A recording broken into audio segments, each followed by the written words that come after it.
Les Eberhardt possédaient un ordinateur que Roy pouvait utiliser pour faire ses devoirs et pour jouer à des jeux vidéo de snowboard. Il était doué pour naviguer sur Internet, aussi récolta-t-il sans difficulté par Google interposé plein de renseignements sur la chouette des terriers. Par exemple, la variété qu'on trouvait en Floride portait le nom latin d'Athénée cunicularia floridana et avait le plumage plus sombre que son équivalent de l'Ouest. C'était un petit oiseau timide et, comme les autres chouettes, très actif après la tombée de la nuit. Nichant habituellement entre février et juillet, mais on avait observé des oisillons dans certains trous aussi tard qu'en octobre. Systématiquement, Roy déroula les sites un par un jusqu'à ce qu'il décroche le gros lot. Il imprima 2 pages à simple interligne, les zippa dans son sac à dos et enfourcha sa bicyclette. Le trajet était court jusqu'à la mairie de Coconut Cove. Roy cadenassa son vélo et suivit les panneaux jusqu'au service d'urbanisme et du plan d'occupation des sols. Derrière le comptoir se tenait un homme pâlot, au visage tacheté de rousseur et aux épaules étriquées. Comme il ne lui prêtait pas attention, Roy s'avança crânement et lui réclama le dossier de la maison des crêpes 100% américaine de Maman Paula. L'employé prit l'air amusé. « Vous avez un descriptif en bonne et due forme ?»« De quoi ?»« Du terrain. »« Bien sûr. C'est à l'angle d'Oriole Est et de Woodbury. »« Ce n'est pas ce que je vous demande, fit l'employé. C'est à peine une adresse correcte. Désolé, je n'ai rien d'autre. C'est pour un exposé scolaire ? Demanda l'employé. Pourquoi pas ? Songea Roy. Oui, dit-il. Il ne voyait pas de mal à un mini-bobard s'il aidait à sauver les chouettes. L'employé demanda à Roy de patienter pendant qu'il vérifiait la localisation par recoupement. Il revint au comptoir, les bras chargés d'un gros tas de dossiers. Et maintenant, lequel désirez-vous consulter ? Demanda-t-il avec un petit sourire en coin. Roy ouvrit des yeux ronds. Il ne savait pas par où commencer. Celui où se trouvent les permis de construire, fit-il. L'employé feuilleta la pile. Roy eut le sombre pressentiment que documents et formulaires étaient rédigés en termes tellement techniques qu'il serait incapable de les comprendre, en tout état de cause. Ce serait comme essayer de déchiffrer du chinois. Ce dossier n'est pas là, fit l'employé, en arrangeant soigneusement la haute pile. Que voulez-vous dire demanda Roy. Le classeur avec tous les permis et les rapports d'inspection, ça a été vérifié, je pense. Par qui ? Il faudra que j'en parle à mon chef, dit l'employé, mais il est parti. Les bureaux ferment à 4h30 et c'est, voyons, 4h27. Il tapota le cadran de sa montre pour souligner son propos. Très bien, je repasserai demain, fit Roy. Vous feriez peut-être mieux de choisir un autre sujet d'exposé.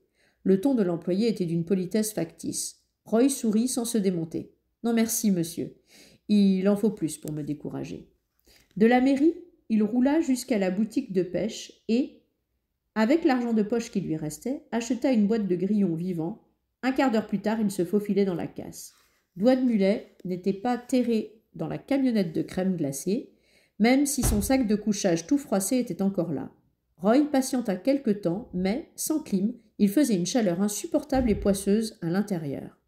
Avant longtemps, il réenfourcha sa bicyclette et mit le cap sur l'angle d'Oriole Est et de Woodbury. Le portail était cadenassé et il n'avait aucun signe à l'horizon du contremaître chauve et grincheux. Roy longea la clôture à l'extérieur, cherchant à repérer le demi-frère de Béatrice ou l'une des ingénieuses surprises qu'il avait pu préparer à l'intention des gens de la crêperie. Roy n'aurait rien remarqué sortant de l'ordinaire s'il n'avait pas fichu la frousse à l'une des chouettes qui fusa de son terrier et alla se poser dans la cabine du bulldozer. C'est alors que Roy s'aperçut que le siège manquait. Il vérifia immédiatement les autres engins de terrassement et constata la même chose. C'est donc ça qu'il avait sur le feu l'autre soir, jubila Roy. C'est pour ça qu'il avait demandé d'apporter une clé à pipe. Roy revint vers le portail, ouvrit la boîte de grillons et la tint levée contre la clôture.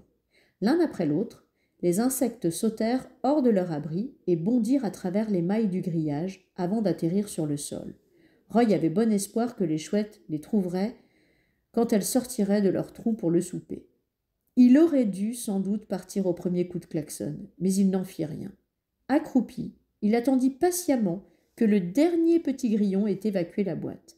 Le klaxon avait enflé, alors, jusqu'à une stridence contenue, et le pick-up bleu s'arrêtait dans un crissement de frein. Roy lâcha la boîte et sauta sur son vélo, mais trop tard. La camionnette lui bloquait toute issue. Le chauve, rouge comme une tomate, bondit de la cabine et souleva la bicyclette par la selle, Roy pédalant comme un furieux, suspendu dans les airs. Ses pieds avaient beau être flous, il n'allait plus nulle part. « C'est quoi ton nom? Qu'est-ce que tu fiches ici ?» tonna le contremaître. « T'es sur une propriété privée, tu le sais, ça? Tu veux tâter de la tôle, petit ?» Roy arrêta de pédaler et reprit son souffle. « Je sais ce que tu fabriques, » gronda le type chauve. « Je sais à quoi tu joues, petit loustic. »« S'il vous plaît, monsieur, laissez-moi partir, » fit Roy. « Je donnais simplement à manger aux chouettes. » La teinte cramoisie quitta les joues du contremaître. « Quelle chouette ?» fit-il sur un ton en dessous. « Y a pas de chouette dans le coin. »« Oh que si, » dit Roy, « je les ai vues. » Le chauve devint extrêmement nerveux et agité. Il colla son visage si près de celui de Roy que ce dernier huma son haleine parfumée à l'oignon frit. « Coute-moi bien, gamin. T'as jamais vu de saleté de chouette, d'accord? Ce que t'as maté, c'était des pintades. » Roy réprima un rire. « J'en doute pas. C'est ça, tu vois, on a des pintades naines. »« Monsieur, ce que j'ai vu, c'était une chouette. »« Et vous le savez bien, » dit Roy. « Et je sais aussi pourquoi vous avez la frousse. » Le contremaître lâcha le vélo de Roy. « J'ai pas la frousse, » fit-il de marbre. « Et t'as vu aucune chouette. Maintenant, tire-toi d'ici et que je t'y reprenne pas si tu veux pas finir en tôle comme le dernier gamin que j'ai surpris à marauder. » Roy contourna prudemment, à bicyclette, le pick-up, puis fonça à toute allure. « C'était des pintades !» beugla le chauve après lui. « Des chouettes !» proclama Roy triomphant. Il grimpait la pente abrupte de la montagne. C'était du moins ce qu'il s'imaginait. C'est ce qui lui donnait la force d'appuyer autant sur les pédales. En réalité, Roy roulait le long d'Oriol Avenue Est, aussi plate qu'une crêpe de maman Paulin. Il redoutait que le contremaître ne change d'idée et le poursuive. Roy s'attendait à entendre à tout moment klaxonner derrière lui, jurer dans le vent, le pick-up le suivant de si près qu'il sentirait la chaleur de son gros moteur V8. Aussi, Roy ne se retourna-t-il pas, ni ne ralentit. Il pédalait le plus vite possible, bras tendus et jambes enflammées. Il ne s'arrêtait pas avant d'avoir franchi la crête de sa montagne imaginaire du Montana et descendu en roue libre vers la fraîcheur de la vallée.